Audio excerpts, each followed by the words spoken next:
Jamaah rahimakumullah. Di dalam agama kita tidak ada hari ibu. Tanggal berapa hari ibu? Anak kasih hadiah. Yang tahu. Nah, fadhal. 22 Desember. Tadi anak katakan tidak ada hari ibu. Kok antum bilang 22 Desember? Nah, fadhal maju ke depan itu, anak kasih hadiah. Mana panitia mungkin bisa dibantu? Kasih 3 buat dia. Nah, jamaah, 22 Desember berapa bulan lagi? 2 bulan lagi kira-kira. Pantaskah manusia mengingat ibunya hanya setahun sekali? Kita ini yang jadi masalah. Dijajah Belanda 350 tahun. Akhirnya kita nggak pinter-pinter. Terus mau dibodoh-bodohin. Sampaikan kepada mereka, nahnu muslimin. Kita umat Islam, kita tidak punya hari ibu. Karena sejatinya 360 hari dari hidup kita itu buat ibu dan ayah kita. Di barat, di negeri kafir sana, ketika anak umur 18 tahun, orang tua tidak punya lagi kuasa atas anaknya. Sang anak bebas menentukan pilihan hidup. Putus hubungan anak sama bapaknya. Kalau sang ayah memaksa anaknya untuk kuliah, memaksa anaknya untuk menikah, memaksa anaknya untuk berjilbab, sang ayah bisa dilaporkan sama anaknya dan bapaknya dipenjara.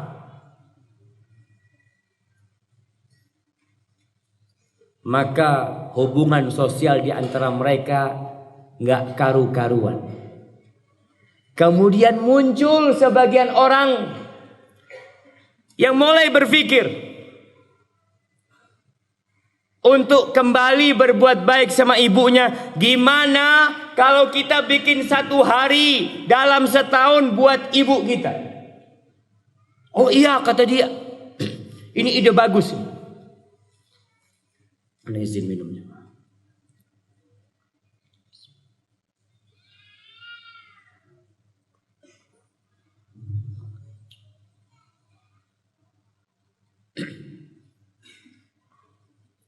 Mereka mengatakan alhamdulillah ini ide yang bagus.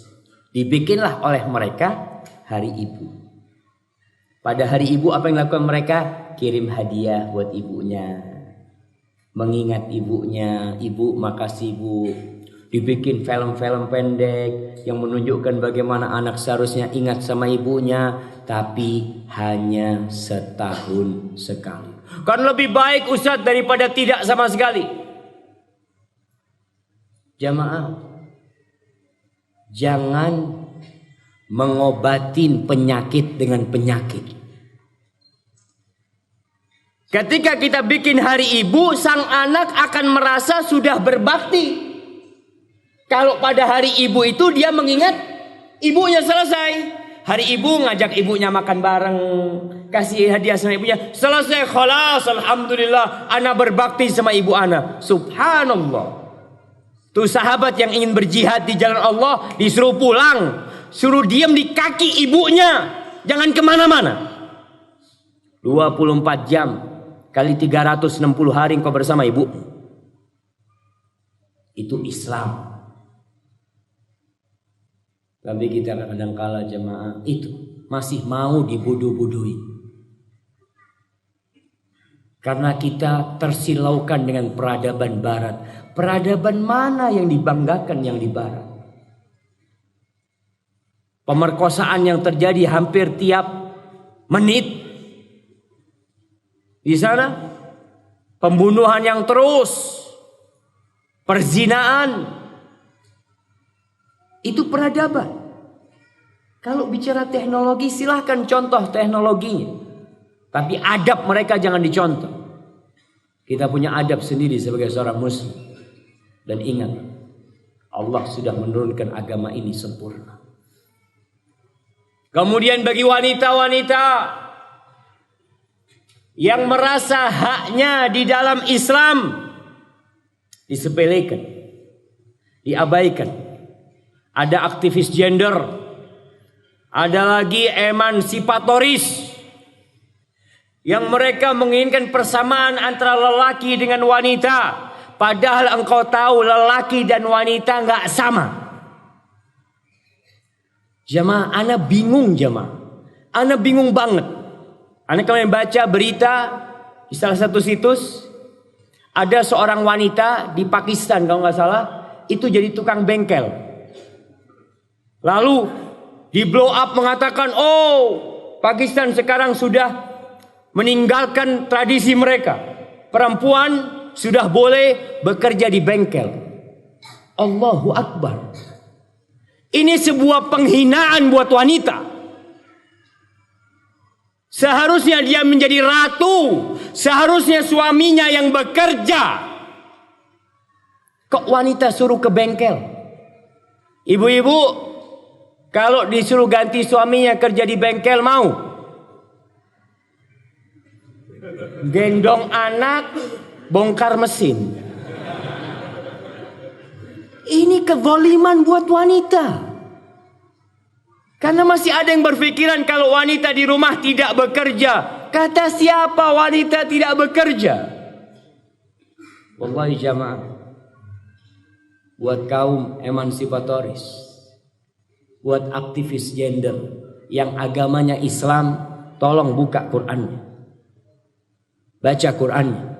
Setelah hatam engkau boleh berbicara. Sebelum hatam diam. Diam. Allah mengatakan walaisa dzakaru kal untha. Lelaki itu enggak sama dengan wanita. Haknya wanita dengan lelaki jauh lebih besar hak wanita. Ketika datang kepada Nabi sallallahu alaihi wasallam, seorang lelaki mengatakan, ya Rasulullah, man ahaqqun nas bi husni sahabati. Wahai Rasul sallallahu alaihi wasallam, siapakah manusia yang paling pantas mendapatkan kedekatanku? Siapakah manusia yang paling pantas mendapatkan pengabdianku, pelayananku? Kata Rasulullah sallallahu alaihi wasallam, ummuka, ibumu. Ibu kita laki apa perempuan? Karena muncul lagi LGBT. Yang bapak ibunya laki. Anak ditanya, kamu mana ibunya? Ini. Siapa namanya? Suparto. Ibunya Suparto namanya. Na'udzubillah min dzalik. Yang lesbi, bapak ibunya perempuan semua. Siapa nama bapaknya? Allah jemaah. Oleh negeri kita hendak dirusak. Dan kita harus berada di garda terdepan. Menyelamatkan negeri kita. Jangan sampai bencana alam terjadi kembali karena dosa-dosa yang dibiarkan. Jangan sampai azab Allah turun gara-gara kita tidak mau peduli dengan kemaksiatan yang dilakukan di sekitar kita. Nih lihat nih. Sahabat bertanya, siapa orang yang paling pantas mendapatkan pengabdianku, kedekatanku? Ummuk, ibumu. Qultu thumma man ya Rasulullah. Setelah ibu, kemudian siapa ya Rasul SAW? Thumma ummuka. Kemudian ibumu lagi. Sahabat masih belum puas. Thumma man ya Rasulullah. Kemudian siapa wahai Rasul SAW? Thumma ummuka. Kemudian ibumu lagi. Yang keempat kali dia bertanya, thumma abuka. kemudian baru bapak, tsummal adna fal adna, kemudian yang dekat lagi. Subhanallah jemaah. Wanita di dalam Islam, kalau ada 100 orang atau 10 orang yang harus dilayani oleh seorang lelaki, oleh seorang anak, 10 di list itu yang pertama adalah ibu, nomor 2 ibu, nomor 3 ibu, nomor 4 bapak. Bapak nggak boleh iri sama ibunya. Kita ini laki-laki nggak boleh cemburu dengan istri kita tatkala anak yang berbakti sama ibunya, karena Allah yang memerintahkan dia berbakti lebih kepada ibunya.